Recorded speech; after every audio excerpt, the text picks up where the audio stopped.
बोलो सच्चे दरबार की जय। बोल सियापत रामचंद्र की जय।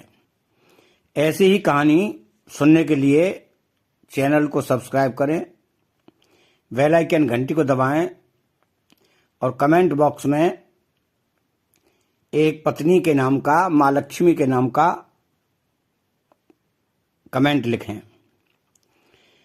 पिछले हफ्ते मेरी पत्नी को बुखार था। पहले दिन तो उसने बताया ही नहीं कि उसे बुखार है। दूसरे दिन जब उससे सुबह उठा नहीं गया तो मैंने यूं ही पूछ लिया कि तबीयत खराब है क्या। उसने कहा कि नहीं, तबीयत खराब तो नहीं है, हाँ थोड़ी थकावट है। मैं चुपचाप अखबार पढ़ने में मकसूल हो गया। जरा देर से उस दिन वो जगी और फटाफट उसने मेरे लिए चाय बनाई, बिस्किट दिए और मैं अखबार पढ़ते पढ़ते चाय पीता रहा। मुझे पता लग चुका था कि उसे थोड़ा बुखार है और ये बात मैंने उसे छूकर समझ भी ली थी। खैर, मैं यही सोचता रहा कि मामूली बुखार है, शाम तक ठीक हो जाएगा। उसने थोड़े बुखार में ही मेरे लिए नाश्ता तैयार किया। नाश्ता करते हुए मैंने उसे बताया कि आज खाना बाहर है, इसलिए तुम खाना मत बनाना। उसने धीरे से कहा कि अरे ऐसी कोई बात नहीं है, खाना तो बना दूंगी। लेकिन मैंने कहा कि नहीं, दफ्तर की कोई मीटिंग है, उसके बाद खाना बाहर ही है। फिर मैं तैयार होकर निकल गया। मैं पुरुष हूं, पुरुष मजबूत दिल के होते हैं। ऐसी मामूली बीमारी से पुरुष विचलित नहीं होते। मैं दफ्तर चला गया। फिर अपनी मीटिंग में मुझे ध्यान भी नहीं रहा कि पत्नी की तबीयत सुबह ठीक नहीं थी। खैर, शाम को घर आया तो वो लेटी हुई मिली।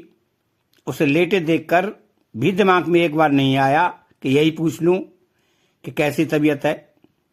वो लेटी रही। मैंने अपने कपड़े बदले और पूछ बैठा कि खाना। पत्नी ने मेरी ओर देखा और लेटे लेटे उसने कहा कि अभी उठती हूं, बस अब ठीक हूं। जैसे ही उसने कहा कि मैं ठीक हूं, मुझे ध्यान आ गया कि अरे सुबह तो उसे बुखार था। खैर, अपनी शर्मिंदगी छिपाते हुए मैंने कहा कि कोई बात नहीं, तुम लेटी रहो। मैं रसोई में गया। मैंने अंदाजा लगाया कि उसने दोपहर में खाना नहीं खाया, क्योंकि खाना तो बना ही नहीं। मैंने फ्रिज से कुछ निकाला, उसके लिए ब्रेड जैम लिया और अपने पति धर्म को निभाते हुए, खुद पर गर्व करते हुए उसके आगे खाने की प्लेट कर दी। पत्नी ने ब्रेड का एक टुकड़ा उठाया, मुझे आंखों से धन्यवाद कहा और मन से कहा कि पति हो तो ऐसा हो, इतनी केयर करने वाला। मैंने एक दो बार यूं ही पूछ लिया कि तुम कैसी हो, कोई दवा दूं क्या, और अपने कंप्यूटर आदि को देखता हुआ सो गया। पत्नी अपनी सुबह जल्दी उठ गई।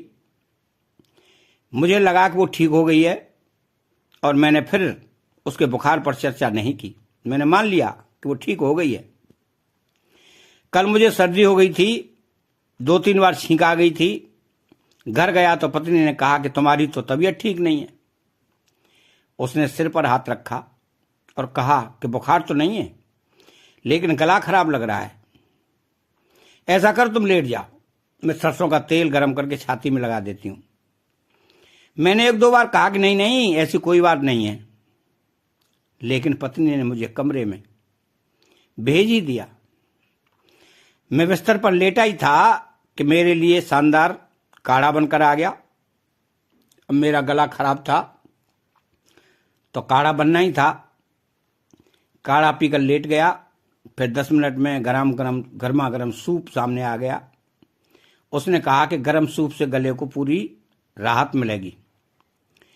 सूप पिया तो मेरे पास आ गई और मेरे सिर को सहलाने लगी, कहने लगी कि इतनी तबीयत खराब है, इतना काम क्यों करते हो।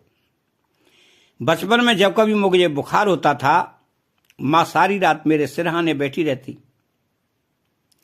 मैं सोता था, वो जागती थी।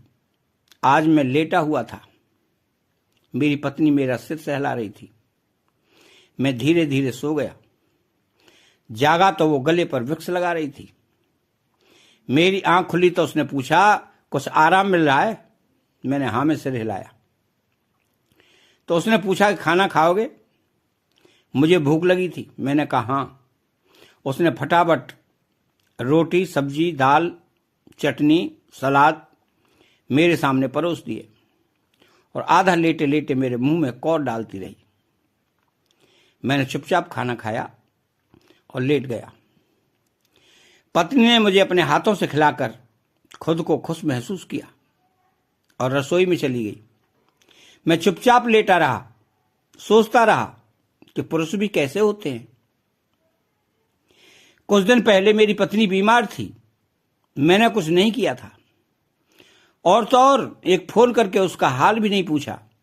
उसने पूरे दिन कुछ नहीं खाया था, लेकिन मैंने उसे ब्रेड परोसकर खुद को गौरवान्वित महसूस कर रहा था। मैंने देखने की कोशिश भी नहीं की उसे वाकई कितना बुखार था। मैंने आज ऐसा कुछ नहीं किया कि उसे लगे कि बीमारी में वो अकेली नहीं, लेकिन मुझे सिर्फ जरा सी सर्दी हुई थी और वो मेरी मां बन गई थी।